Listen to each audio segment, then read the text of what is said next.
We've been taught that Earth is our home, a blue sanctuary full of life and beauty. But that is only half the truth. There are coordinates on this map where Mother Nature doesn't act like a mother, but like an executioner. From islands where taking a single step means death, to invisible cities that burn you from the inside out without you even noticing. Today, we are crossing the safety line. If you value your life, never visit these sites. These are the 6 most dangerous places on Earth. Number 1. The Forbidden Island of 1,000 Snakes. There is no trace of human life, not a single structure, just nature in its purest state. But there is a silence that is not natural, a silence of alert. It is the silence of waiting. The island seems to breathe beneath the dense morning mist that clings to the cliffs.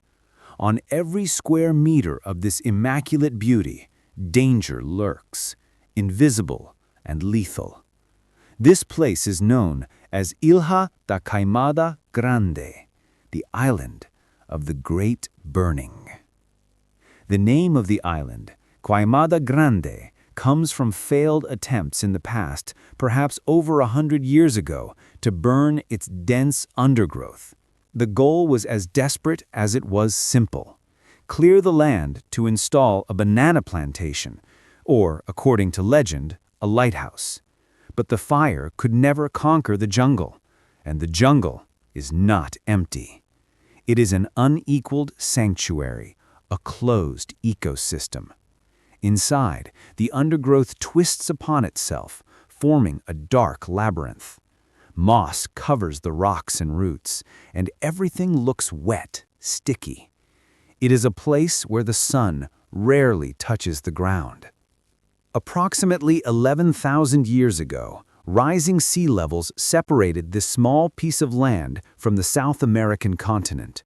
What became trapped on it was a population of vipers. Over time, and with no terrestrial mammals to feed on, their diet focused on the migratory birds that stopped over on the island. The evolutionary pressure skyrocketed.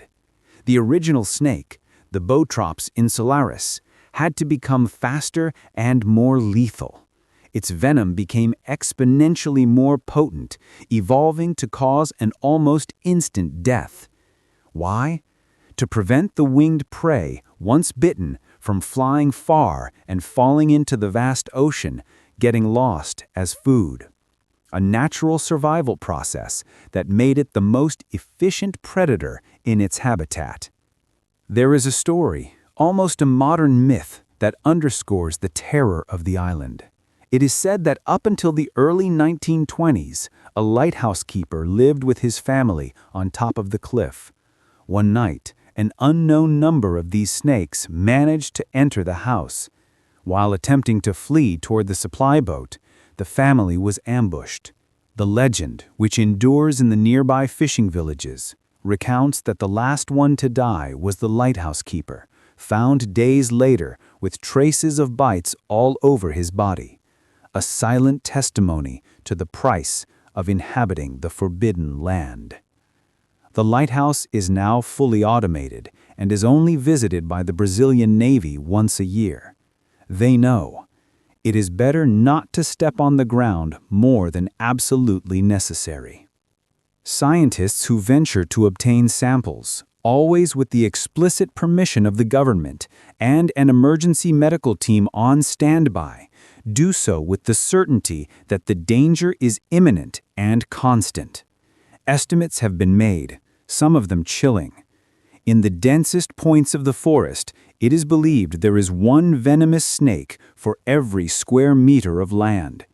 Imagine, every step, every placement of your foot could be your last. It is no exaggeration. It is an island less than 110 acres in size, but it is home to 99% of the world's population of this species. It is a world where the snake reigns, and if the queen finds you, you die. Number 2. The phantom forest of radiation. The evacuation was so fast that tables are still set. Children's toys lie on the floor. It is a frozen museum of human failure, dominated by absolute silence, broken only by the whisper of the wind through the empty buildings. We approach the nuclear power plant. Reactor 4, responsible for the catastrophe, is now covered by a giant modern steel containment structure known as the New Safe Confinement, or the Ark. Beneath it still lies the Elephant's Foot, a mass of molten nuclear fuel magma so dangerous that exposure for a few minutes could be fatal. The radiation has not gone away. It has simply been encapsulated, like a time bomb deactivated out of necessity, not conviction. One of the most immediate and visible effects of the radiation was the massive death of pine trees within a 10-kilometer radius of the plant. They became famous as the Red Forest. Ionizing radiation absorbed the chlorophyll from the trees, giving them a red-ginger tone before they died. Today, the wood from that forest is buried under tons of soil, as it remains one of the hottest points of contamination in the zone. Although nature has returned and animal life flourishes without a human presence, these trees are a permanent reminder of the destructive force of the released energy. Paradoxically, the absence of humans has allowed wildlife to prosper. Wolves, wild boars, elk, and even the extremely rare Przewalski horse have found a sanctuary within the contaminated zone. It is a display of nature's brutal resilience. However, they are not exempt from the threat. Studies have shown genetic anomalies in some species, mutations, and reductions in life expectancy. It is wild fauna, yes, but fauna that lives under a perpetual cloud. The price of this free life may be a shortened and sick existence. The Geiger counter is their final judge. Despite the ban and the palpable danger, there is a subculture of people who illegally enter the exclusion zone. They are the stalkers, thrill seekers, or sometimes simply people trying to recover forgotten objects. They do so by risking long-term health, seeking clandestine entry routes to avoid checkpoints. Entering the zone is like playing Russian roulette with radioactivity. One can go years without a symptom, while another could have a lethal exposure by touching a piece of metal buried for decades. The greatest danger of Chernobyl is not a monster that roars, but an exposure that whispers. Number 3. The Wild Mountain. K2 stands as a perfect pyramid, with incredibly steep and symmetrical slopes, challenging verticality. Unlike Everest, its ascent routes are technically more difficult and exposed. The mountain is famous for its erratic weather conditions. Bright sun can turn into a blinding snowstorm in minutes, trapping climbers. It is a cruel beauty, bathed in white and blue, that dominates its surroundings. A promise of glory that often turns into a shroud of ice. The most feared part of the ascent is the bottleneck, a narrow channel of ice and snow suspended directly beneath a surak. A surak is a huge block of unstable ice, the size of a building, which can collapse without warning.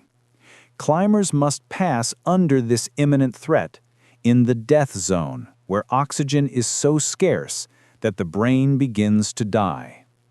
It is a glacial Russian roulette, a test of endurance, where the mind and body struggle to stay conscious at an altitude not made for life. Above 8,000 meters, we enter a region where the human body cannot acclimatize. It is the death zone. The air contains only 1/3 of the oxygen at sea level. Exhaustion is instant. Logical decisions become impossible. Cerebral and pulmonary edema are common, causing climbers to slowly drown in their own bodily fluid. Many of the bodies of lost climbers, frozen where they fell, remain on the mountain as silent warnings, turned into monuments of ice. Recovering them is too dangerous, further proof that the mountain does not release its victims. For decades, K2 was the last of the great peaks to be climbed in winter. This is because the conditions are of unimaginable brutality. Winds can exceed 200 kilometers per hour. Temperatures regularly drop below 50 degrees Celsius below zero. It took a team of elite Nepali climbers in the year 2020 to finally achieve what many considered impossible. It was an epic achievement, but every attempt is a catastrophic risk, facing a mountain that seems to have its own will to reject all invasion. The high mortality rate of K2 is due not only to the terrain, but to the psychology of the summit. The desire to reach the top can override the survival instinct. At these heights, help is almost impossible. K2 is a place where, often, one person's life can only be saved at the cost of another's. It is a test of ethics at 8,000 meters. When the body fails and death approaches, every climber knows there is only one way out, and it is their own. Number 4. The Ethiopian Boiler. The landscape is a surrealistic kaleidoscope of colors: bright green, sulfur yellow, deep orange, and pure salt white. These formations are the product of acid springs that erupt from the earth, creating boiling pools of low acidity and mineral deposits. The air is charged with the metallic smell of chlorine and the penetrating stench of hydrogen sulfide. It is breathtakingly beautiful, but the beauty is only a mask for total toxicity. Each color warns of a different chemical substance. Danakil lies at a triple tectonic junction where 3 continental plates are slowly separating. This constant separation causes intense volcanic activity. Nearby, the Erta Ale Shield volcano, known as the Smoking Mountain, houses one of the few permanent lava lakes in the world. This magma lake constantly bubbles and spews gases. Approaching the crater's edge, even under the guidance of an afar expert, is an extreme risk of falling or exposure to gases that could cause instant collapse. The ground beneath anyone's feet is thin, fractured, and often burns. If the geology doesn't kill you, the climate will. Danakil has the highest average annual temperature recorded on Earth. Daytime peaks regularly exceed 50 degrees Celsius, with no shade or relief. Humidity is almost non-existent, which accelerates dehydration at a dangerous rate. A man can lose 10 liters of water a day through sweat. Traveling here without meticulous planning and vast quantities of water is signing a death sentence by heat stroke in a few hours. The human body is designed to defend against many threats, but the heat of Danakil defeats all defenses. Despite the hostility, the Danakil Desert is not entirely uninhabited. The Afar tribe has extracted salt from the vast dry beds for centuries, using salt as currency in the past. Caravan men walk for days in the lethal heat, carrying large salt slabs on the backs of camels to sell. These brave men are the only ones who have deciphered the codes of survival in this environment. Their existence is proof of human tenacity, but even for them, life is a daily negotiation with the heat, the acid, and the relentless solitude. The danger in Danakil is 3-dimensional. It is not only the heat that burns you and the ground that melts your boots, but the air you breathe. Concentrations of toxic gases released by hydrothermal fumaroles can be fatal. The use of gas masks is required in certain areas, especially when the wind stops and the gas plumes settle at ground level. It is a place where the soil is corrosive, the atmosphere is poisonous, and water is a deadly mirage. It is the closest representation of a young planet unfit for life. Number 5. The silent bomb. This is daily life on the shores of Lake Kivu, particularly in the city of Goma. Children play, fishermen cast their nets, people travel by ferry. The view of the lake is pristine, a vital part of the local ecosystem, a source of sustenance and transport. Life is dense and active, confident on the surface of a water that seems harmless. It is an environment of exuberant tropical beauty and human activity, completely oblivious to the sword of Damocles hanging beneath the surface. Lake Kivu is a meromictic lake. This means its water layers never mix, due to the difference in density and the presence of salinity in the depths. For thousands of years, surrounding volcanic activity and hydrothermal sources have been injecting methane and carbon dioxide into the lake's base. These gases, under the immense pressure of the 500-meter water column, have dissolved, creating a saturated concentration in the lower layers. It is like a giant soda bottle, perfectly sealed and waiting to be shaken. This type of catastrophe has a terrifying precedent, albeit on a much smaller scale. In the year 1986, Lake Nyas in Cameroon, another meromictic lake, experienced a limnic eruption, a sudden release of carbon dioxide. The gas, heavier than air, slid down the surrounding valley slopes. Nearly 1,700 people and thousands of livestock died of asphyxiation while they slept, without having heard a single sound of warming. Lake Kivu has a disaster potential 100 times greater than Nyas. What could trigger the eruption? Lake Kivu is situated in one of Africa's most active seismic and volcanic regions, near active volcanoes like Nyiragongo. A strong earthquake, an underwater landslide, or a subaquatic volcanic eruption could break the pressure balance, causing the gas to become unstable. Once started, the process would be unstoppable.